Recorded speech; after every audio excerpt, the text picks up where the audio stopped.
Dalam Bapa dan Putra dan Roh Kudus. Amin.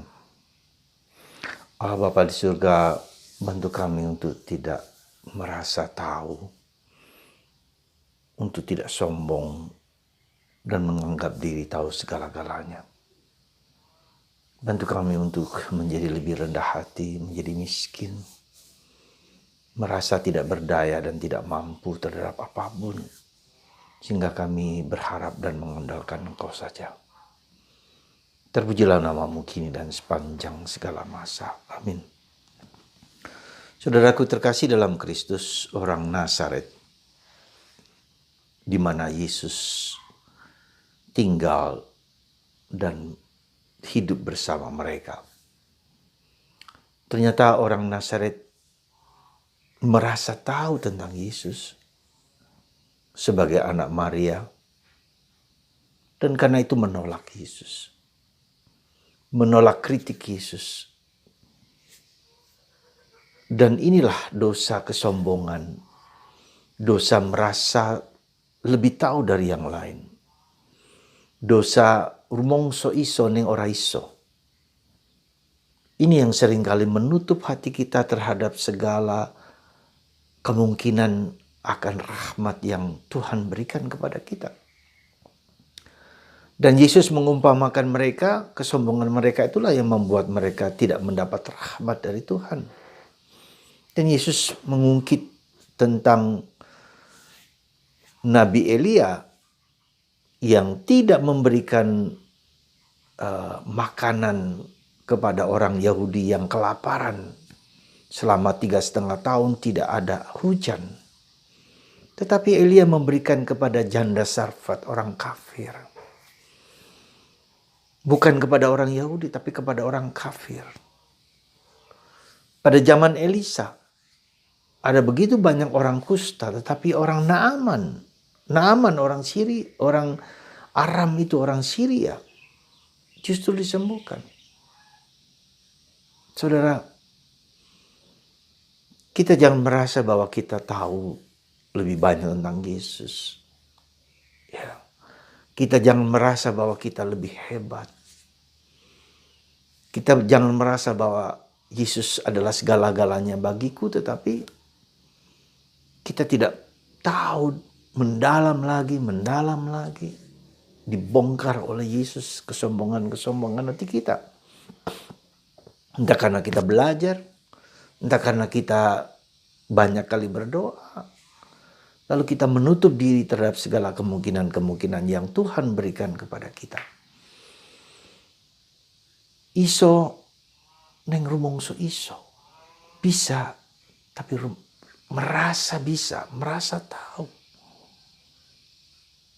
Saudaraku terkasih dalam Kristus, dalam bacaan pertama hari ini juga kita bisa melihat bagaimana panglima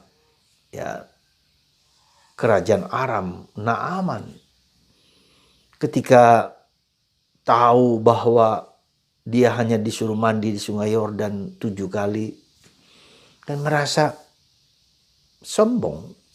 Sungai di daerah kami lebih hebat dan bisa sembuh. Tapi untunglah ada seorang pengikutnya yang mengatakan hanya disuruh mandi 7 kali saja, apa susahnya? Seandainya disuruh yang lebih berat pun pasti jenderal akan melakukan itu. Dan dia taat.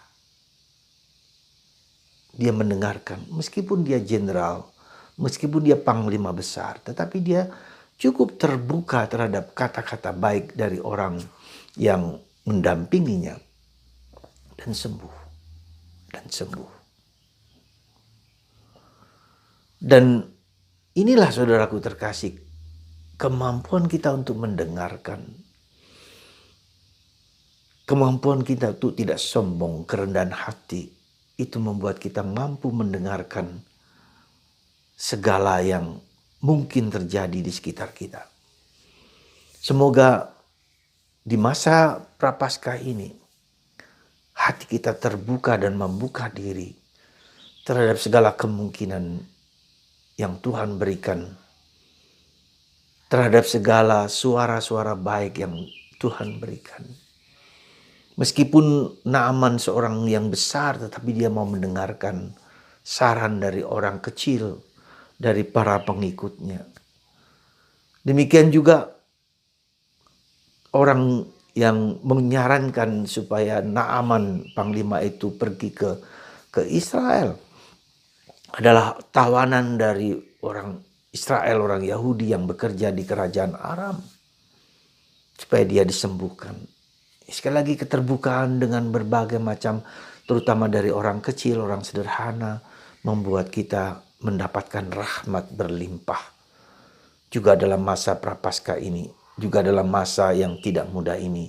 Semoga Anda dan saya bersedia mendengarkan dengan penuh iman, penuh kasih, penuh kesederhanaan, dan tidak merasa lebih tahu daripada yang lain.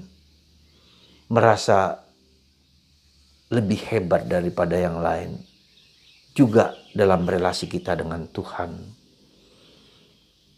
Seringkali kita sebagai imam, seringkali kita sebagai biarawan merasa lebih tahu daripada orang awam biasa. Dan itu menghambat kita untuk tumbuh berkembang dalam iman, dalam harapan, dalam kasih.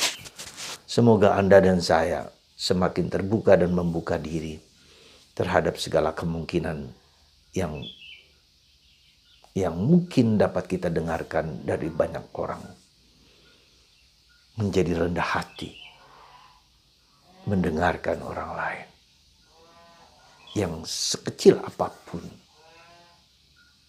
dan kita merasa Tuhan lebih daripada segala-galanya. Jangan merasa bahwa saya sebagai imam tahu segala-galanya tentang Tuhan, juga tidak. Kesombongan itu seringkali menyelinap dengan cara-cara yang nampaknya indah, tetapi seringkali justru membuat kita semakin jauh dari Tuhan. Rahmat Tuhan mengalir ketika hati kita miskin, tidak mengandalkan diri sendiri, tidak mengandalkan orang lain, tidak mengandalkan pikiran kita sendiri.